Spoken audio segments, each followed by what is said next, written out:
Look at you. That's what I do, Mark. And then you screw it up. Way to go, man. Now it's Way counting to go. down. Is this a bomb? Okay. We're back. Problem See, look solved. at me. Look what I did. I just caused problems. All right, well, we wasted plenty of time getting into this one. Oh, you waited to drink a beer before we... I did. Jeez, why? Is it OCD? the vertigo? You must be. Good golly, Miss Molly. No wonder you hate talking to my wife upstairs. When I'm just slamming bourbon, you're like, I'm waiting to crack my beer with the shakes. Yeah, you didn't look so good up there. You're a little pale. It's not good. All better. Oh, Mark he gets a little NyQuil cup out and pours his first beer into that, and then he says to himself, "Hey, wait a minute. It says for people 12 years old and up, 1 dose." And Mark's like, "I weigh twice as much as a 12-year-old." Then he drinks 15 beers. Well, enough about our demographic. I don't want to give Mark's age away, but he's older than 12 and bigger than 12. Excuse me. Shit. Yes, so that one flew right by you. I'm in a new chair tonight, new to the podcast, but it's my old work chair that my wife said, I don't want this old work chair either. So it has now gone to the basement, on its way to the garage, on the way to the recycler, because this chair sucks. And it makes noise. I can even hear it. So, but we've been doing this podcast for 3 years, and I've been sitting in a plastic folding chair. It's been very comfortable. Mark's got this chair that my dad gave me that he got at the office surplus store or whatever. And I can't believe you put your hand on that armrest, because that has got a lot of... Detectives would call it evidence. But I don't think I would go out I think I would wash your hands after you sit in that chair, not before, because I guess why would you do it before?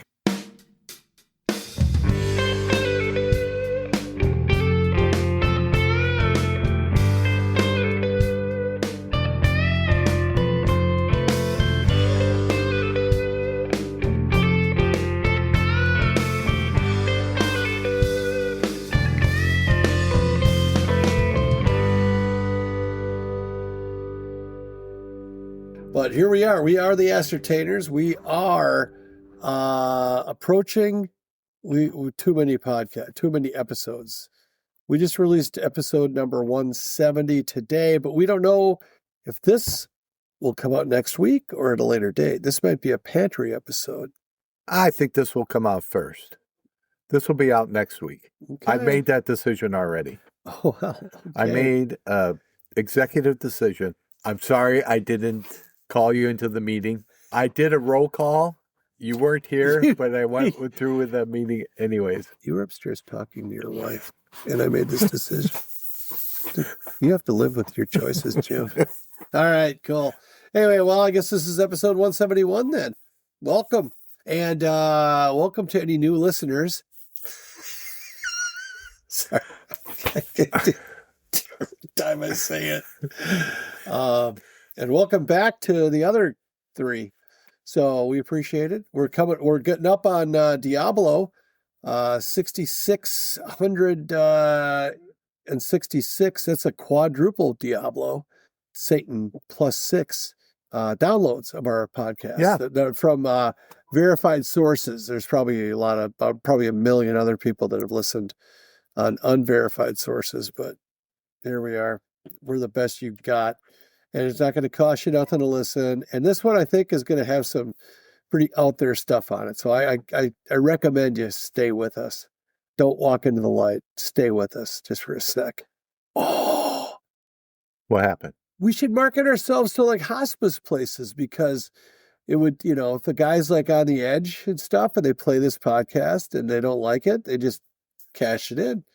But on this one, if let's say we had an agreement with, I don't know, Acme hospice centers, not competitive with Newt's, hear me out, and they would just play episodes that if they wanted to alter the outcome of a Mr. and Mrs. Smith's I don't want that on my conscience.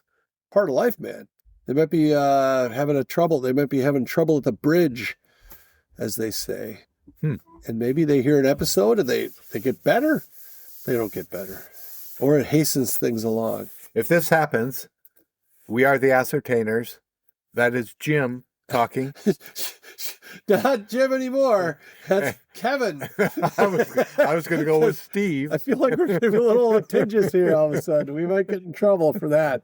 So, yeah, let's ixnay on the Ed Day thing. So, yes, we are the Ascertainers. That's Mark. I'm Jim. We're not going to do anything at the hospice. If you do it, it's on you, not on us. And we're glad you joined us. And it's summer in Minnesota, and we just got back from Newt's. I had the Cubano sandwich again at Newt's. Newt's Apple Valley, by the way, is the exclusive sponsor of this Ascertainers podcast, and we struck a pretty good deal about 2.5 years ago, probably. Feels like 3 years, but that can't be right. It is 3 years. Well, about 3 years ago, we struck a deal where we marched in there because we talked about Newt's on all of our first few podcasts and said, hey, General Manager Corey, still there, by the way, legend. We said, hey, we talk about Newt's on every episode. We were thinking maybe we get a little something for the effort. And then he said, what? He said, what'd you have in mind? And right then, that's when I realized we were in over our heads because we had not thought past them considering. Yeah, we thought he would just laugh and say, good one. Exactly. Or stop talking about us or something. And then I said, how about when we come in, we get a beer each? And he, truth be told, he said, if I'm here, then yeah, you guys can each get a free beer. And then for a couple weeks, we would see him when we walked in, and then he would disappear. And we didn't get it for a couple weeks. So we had to convince Sarah, I think, that was a part of the thing. We wore him down. Pretty much. I think he likes you. I don't think he cares for me much, but nobody does. So that's cool. And you think he listens only occasionally? I think he listens more than occasionally. I don't know. But he's a busy guy. Yeah, no, he doesn't want to come off to he knows he's like the three of us. Like Brady, Manning, and Barkley. He knows he's Barkley. We know you're Brady. What did I do four? He did 4 fingers. He goes, the three of us? Hey, this is why it's an audio-only podcast, you goof. Well, I had fun watching that. All right, well, fantastic. I'll drink to that. So, yeah. So, Newt's. Oh, you had the special. Newt's, they have a monthly special, and or it's the special. It tends to be about monthly, and it's a Cubano sandwich. For those not familiar with the Cubano sandwich, it typically contains ham, shredded or pulled pork, pickles, and like a Swiss or provolone cheese. And it's on tonight. It was on a different bread than the first time I had it. First time I had it was like a hoagie roll, which was fine. It was good. It wasn't great. And there's like a mustard that goes on it too. And they in Newt's fashion, there's a mustard aioli, not just straight up yellow mustard, which I'm totally fine with. But the one I had tonight, I told Mark, and I've eaten at Newt's probably 200 times because I go there on non-broadcast nights as well. And that, I think, was the best thing I've ever, the most memorable, yummy thing I've had. They changed the bread up. It's kind of more like a, I don't know, Cuban bread or whatever. It's not just like on a roll. It was good. It was almost like a panini-ish. It was good. Cool. And you should go there and you should get it. It's Newt's. It's in Apple Valley, Minnesota. Tell them the Ascertainers sent you. Great beer selection, fresh pop popcorn, pull tabs, amazing staff. Yeah.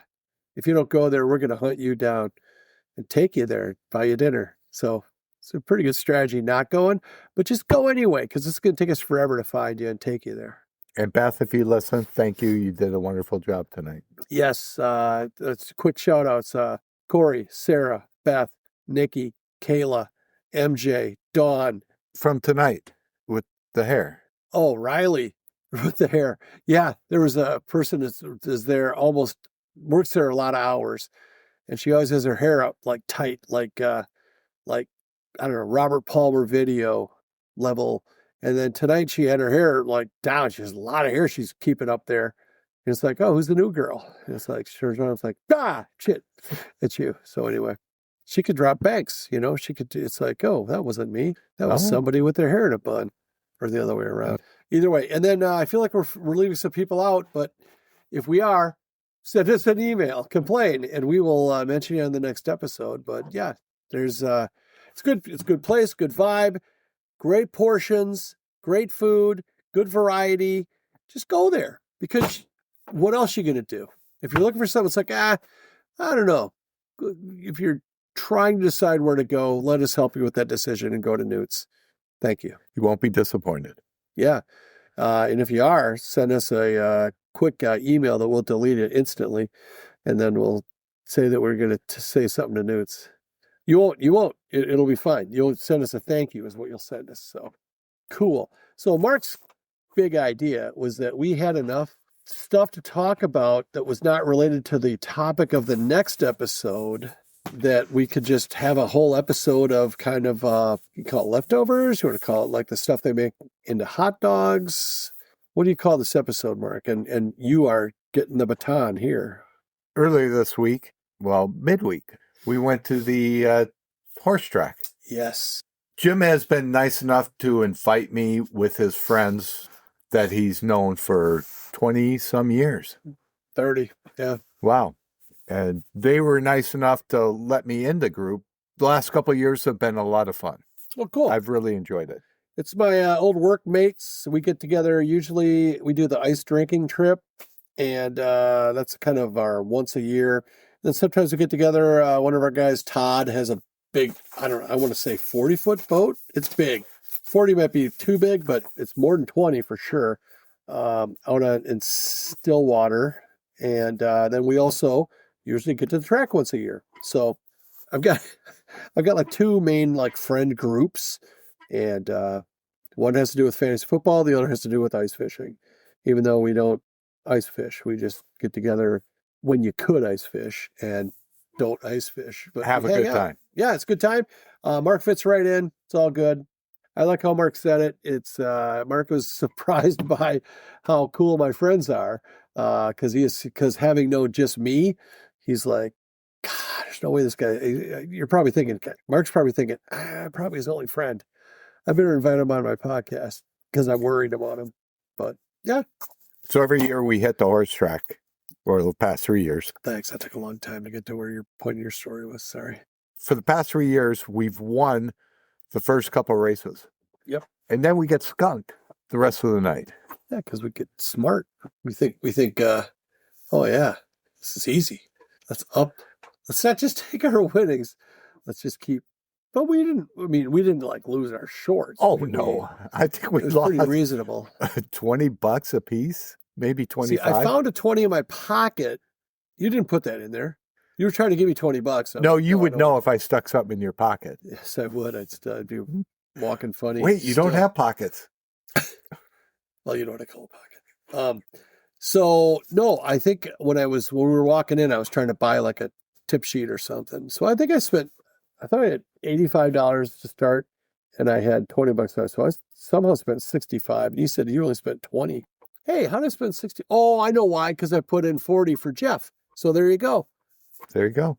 So you spent $20 or $25. Yeah. That's a pretty cheap night. Well, thanks for buying my ticket too.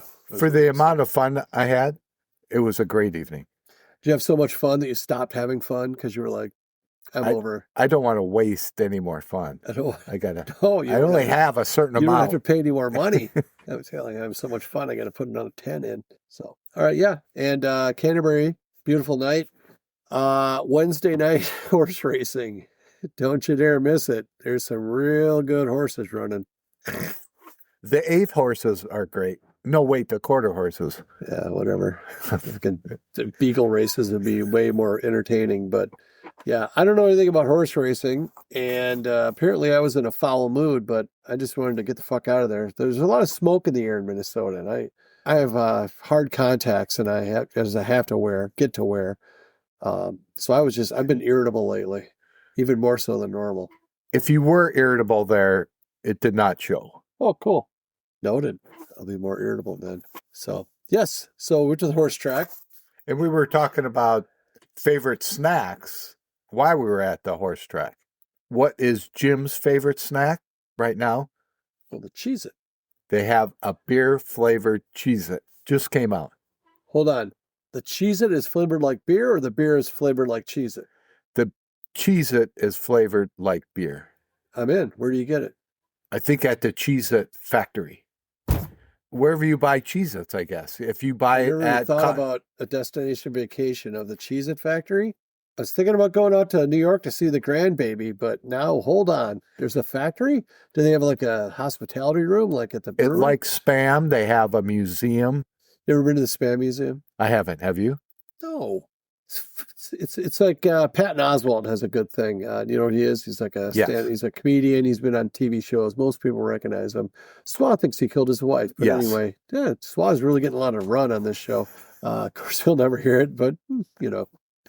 He talks about how the Ironics go to the Spam Museum, you know, with their hipster t-shirts and, you know, just to be at the Spam Museum. Who gives a shit about Spam? It's canned meat. A couple of Christmases ago, Spam came out with fig pudding Spam. And I got some. Everyone thought it was pretty bad. Yeah? I ate the whole can in one sitting. I thought it was great. I don't know if is it figgy pudding or Figgy fig pudding. Okay. I'm sorry.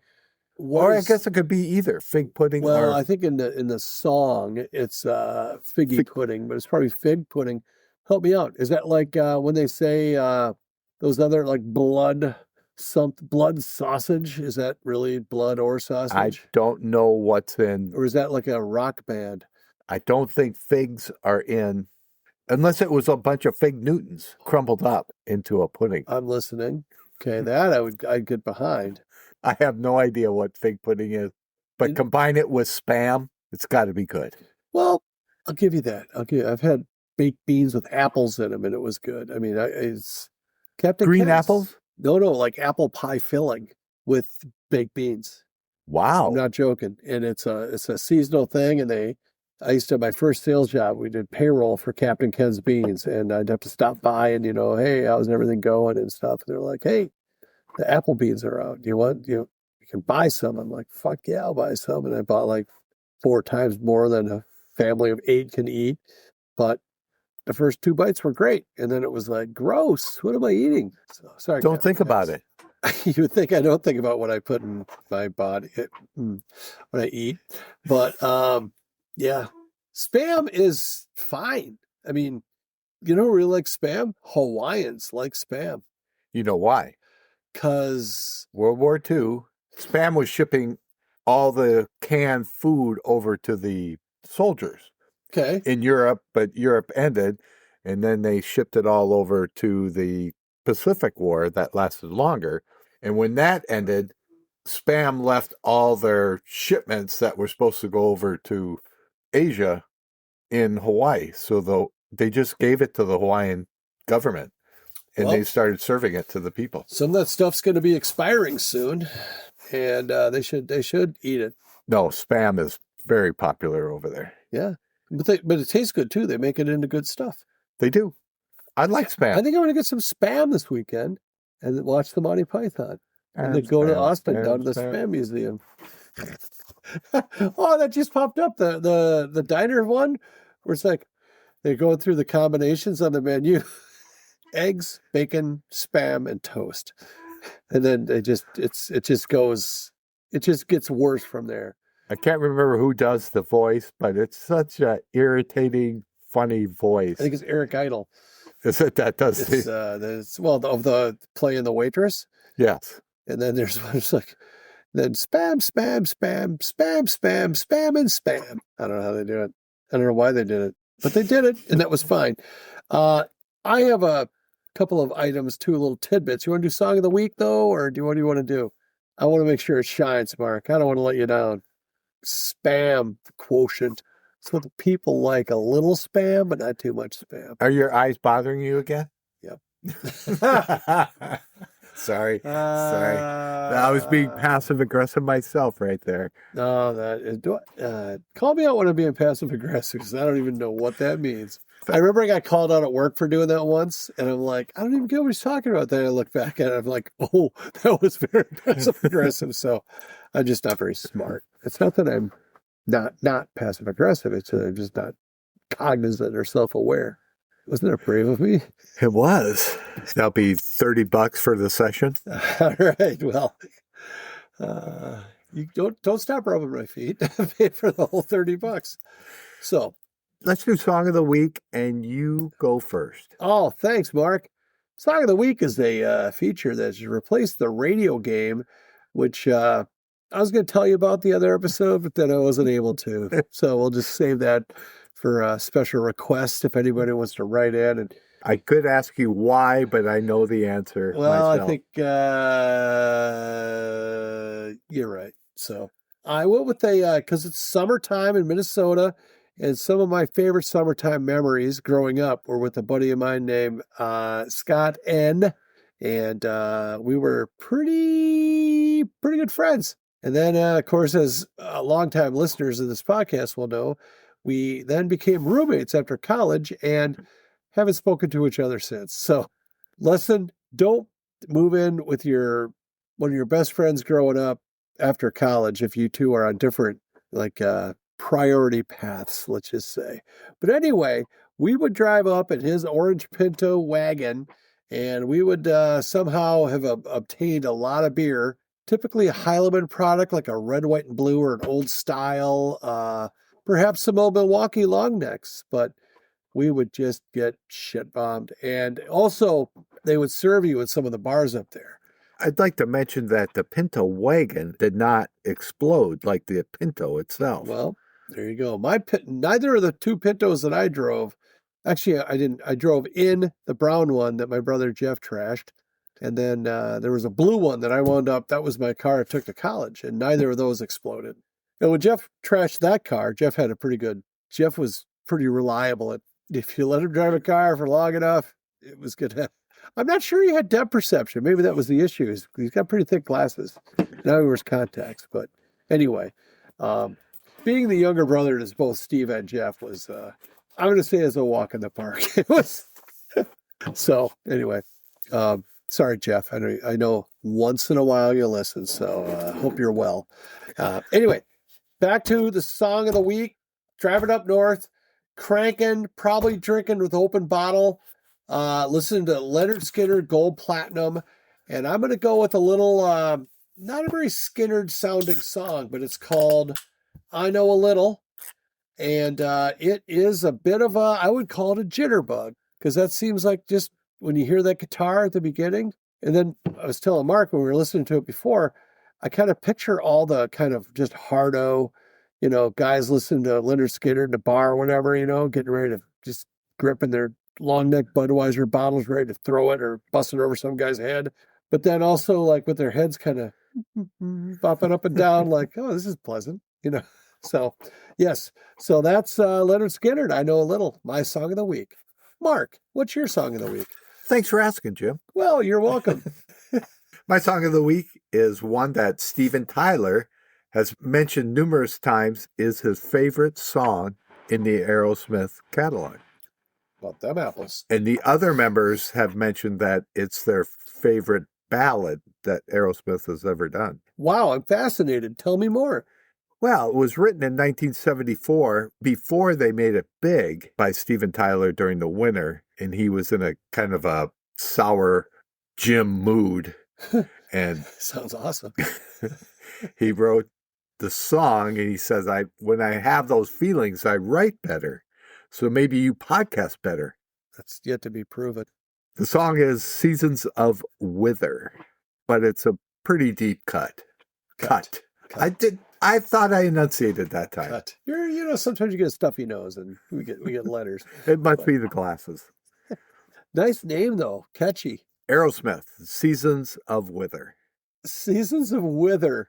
Do you think the title kept it from being a big hit? What is he, Beethoven? Seasons of Wither? we've mentioned this before. I don't think they wrote it for the audience. They wrote it for themselves. Well, that's what every band should. I'm going to just visit the lyrics. I heard the song. The song is fantastic. Had I known it was Season of Wither, if I'm looking at that on the jukebox as an option, You would never. I'm playing choose it. Happy Birthday or something instead of that. But let's see let's see how mundane these or how morose. Would you say morose would be a good way if someone said, "Oh, it's called Seasons of Wither"? I've never been to Montrose. Deep Purple has. Oh, Wither. I thought it had 2 H's in it. I'm just going to read them to you, and there are a shit ton. I think I'm going to start needing reading glasses, man. Maybe I'm going to make it bigger. Oh, I can. Loose-hearted lady, sleepy was she. Love for the devil brought her to me. Wow, brave. Thanks for your bravery and your ability to rhyme. Seeds of 1,000 drawn to her sin. Seasons of wither holding me in. I feel like Burton Cummings on stage right now. And just gets like, does anybody remember this one? O-O-H. How would you say that? Ooh or O? Ooh. Ooh, woe is me. I feel so badly for you. Ooh, woe is me. I guess I still feel so badly for you. In time bound to lose your mind, live on borrowed time. Take the wind right out of your sail. One more little. Fireflies dance in the heat of, and there's nothing there. Hound dogs that bay at the moon. My ship leaves in the midnight. Can't say I'll be back too soon. Well, this must have been when they were doing some really, He was really having some cheap tax drugs. problems, and he called Steve Miller and said, "Hey, do you have some lyrics that rhyme?" I was like, wow, I really feel bad because you thought nothing of my song and I'm just ripping on yours. But it's a really good song. I think the title threw me off. Seasons of Wither. Again, I'm not a lyrics guy, so I just like the mood, and I gotcha. it sounds like a very melancholy song. Is that the song that sounded like 5 different artists? It did at the In beginning. fact, I thought it was Paul Rogers singing. So I'm like, this could have been Bad Company, could have been Metallica, could have been this, could have been that. He says from 1974. I'm like, ooh, that really throws everything off. So give it a listen for sure. Before you listen to Lynyrd Skynyrd, I Know a Little, which is like the children's aspirin, and Mark's is like black tar heroin. Listen to the good drug song, not my little novelty little thing. It's fun to talk to other, what is our generation? Generation Jones are the people between Generation X and the baby boomer, which we fall into. I'm more of a Generation Jones guy. I gravitate to that type of music more than you, I think. You're more the new local band guy.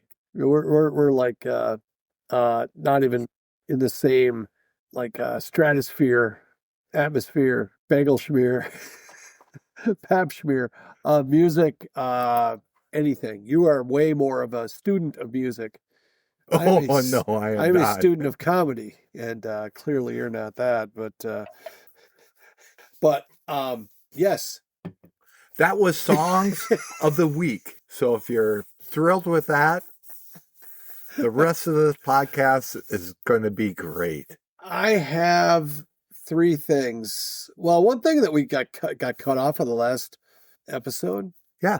So are we now just Yes. flailing for content? Well, I wouldn't put it that way. I have got some buckle up because I'm going to throw a couple of odd concepts at you. When I said something, you said something last episode, and I said, well, might as well be. Might as well be. Yes. I thought, I wonder if Marcus Welby had a brother named Midas, because that would be cool as shit. If his name was Midas Welby. Midas Welby. Not Marcus Welby, who's a doctor. Midas Welby, who worked in a muffler shop. I was thinking he was a dentist, but that makes more sense. Midas? Yes. As a dentist? Because of the gold? Could have been a prospector. Oh, that'd be a great name. You can see his mustache already, can't you? And his huge hat. And when he found gold, his dance he would do. Does he have that voice? Yeehaw! You would do, the arms are straight down and the legs are going out, in a kicking fashion. Might as well be. Woo-hoo. Get my brother Marcus on the phone. He's at the hospital. He's a doctor. MD. All right. Wow. That one hit pretty good. I think that people are starting to give of themselves away based on the choice of glasses frames.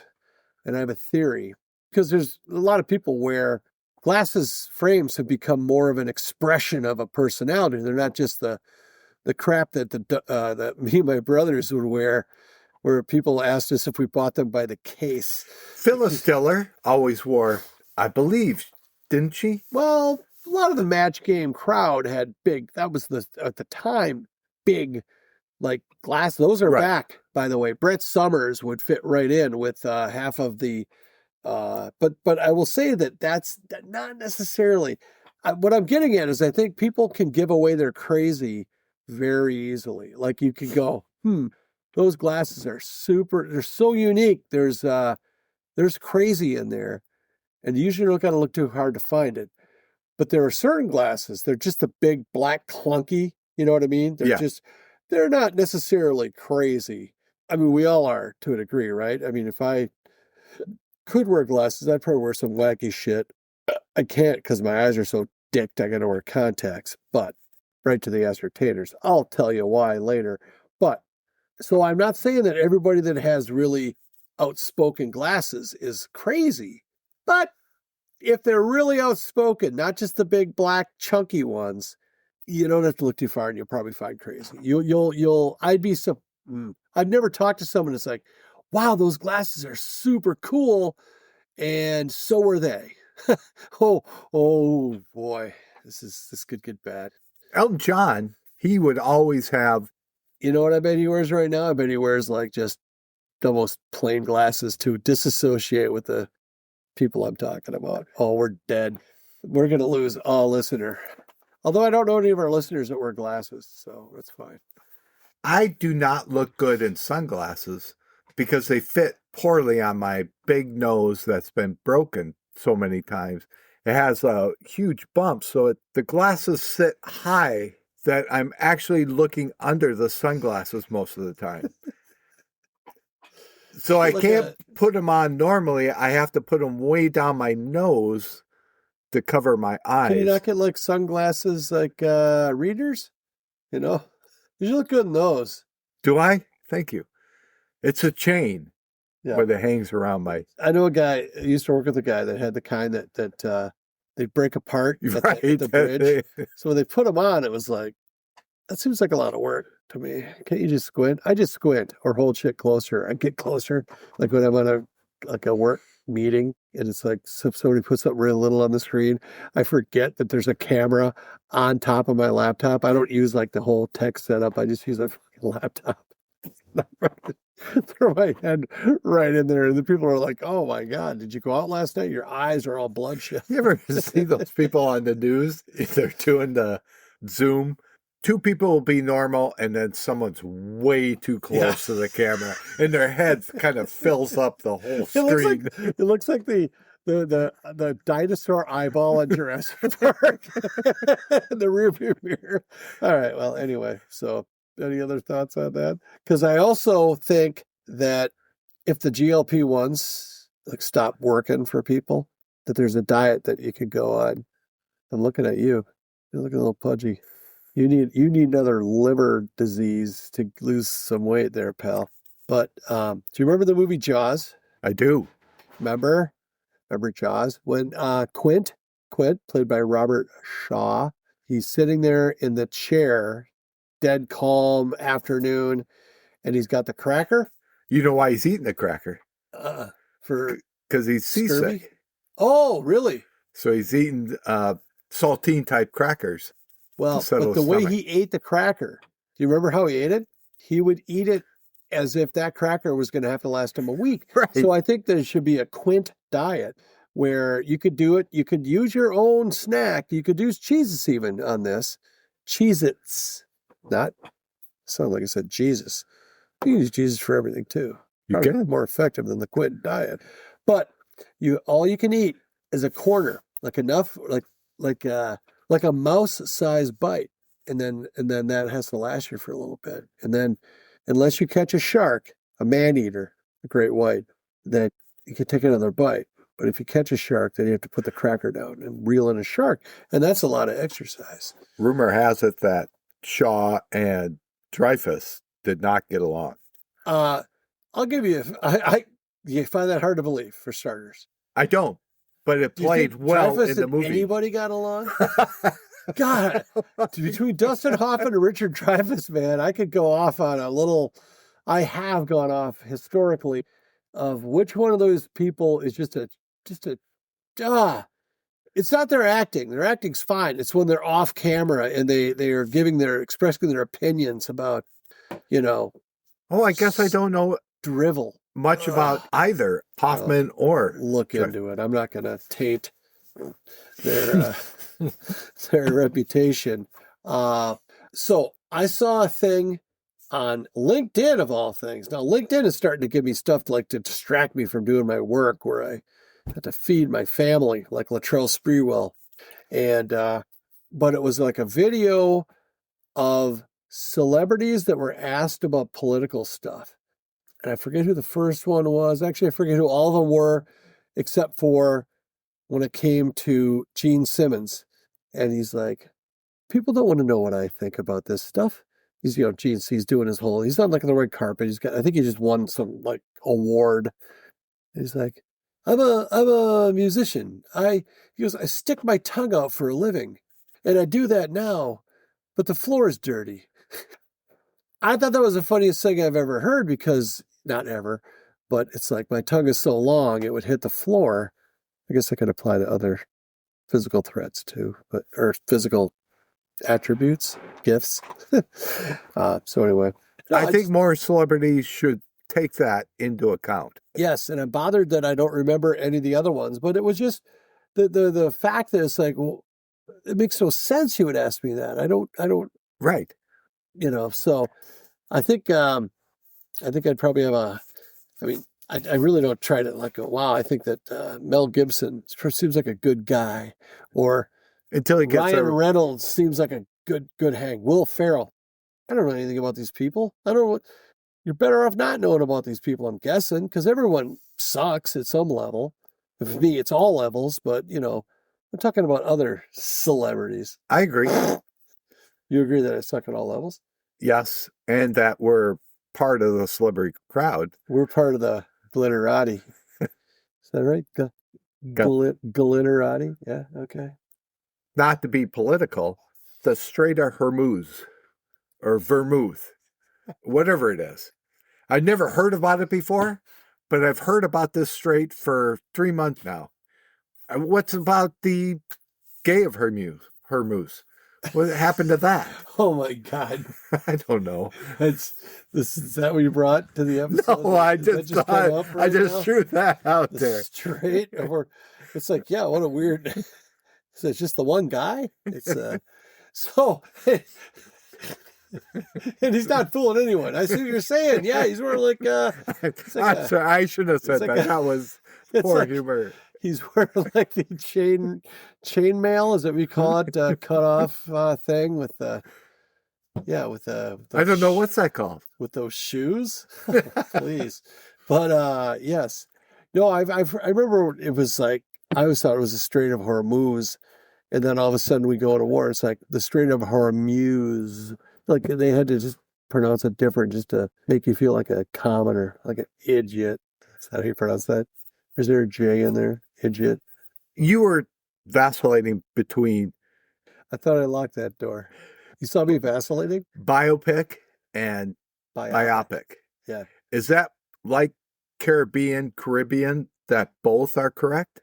I'm unaware of the correct Caribbean, because I've said them both. So I don't know.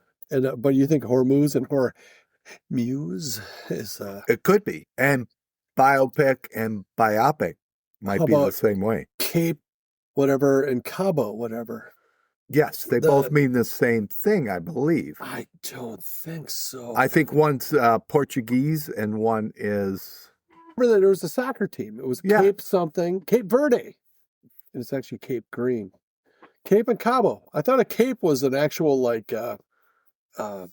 geographical. No, that's what thing. superheroes were. I try to run a serious podcast. Sorry. And Mark's over here cutting it up. It's actually his podcast. It is not my podcast. I guessed. I'm like Lance. I guessed. Ooh, by the way, we got to get Lance on. I'm on it. Okay. Yeah, we'll check him out. See what he's got going on. Well, we won't check him out. We'll ask him. Well, we got to get him on before you see him at the state fair. Well, checking him out kind of sounds like Dumb and Dumber. Like the Strait of Oh, Hormuz. he works out. like not the Strait of Hormuz? Is that what you're saying? If I check Lance out, I'll check Lance out as I see fit there, bub. And he'll say, check out this angle, buddy, pal. You can get a hold of us at TheAscertainers@gmail.com or else. or any platform you listen to us on. Just say hello. Say you like my songs better than Jim's. Just something. You can also visit our Facebook page. We actually posted our songs of the week from last episode. Yeah, we're going to start doing that. So get used to it. And you know what? If you don't want to wait, you got to follow us or like us or something on Facebook. And then I think when we post something, that just shows up on your thing. There you go. All right. Powerful stuff, everybody. I'm not sure a lot of you can handle it. So maybe just self-select. Some of you, Richard Dreyfuss fans, don't want you. Okay? The rest of the entire global population, we do want you. So all but 6 guys. Oh, shoot. I had Dustin Hoffman locked down for October. Okay. He's the... Oh. Thanks for listening. Bye.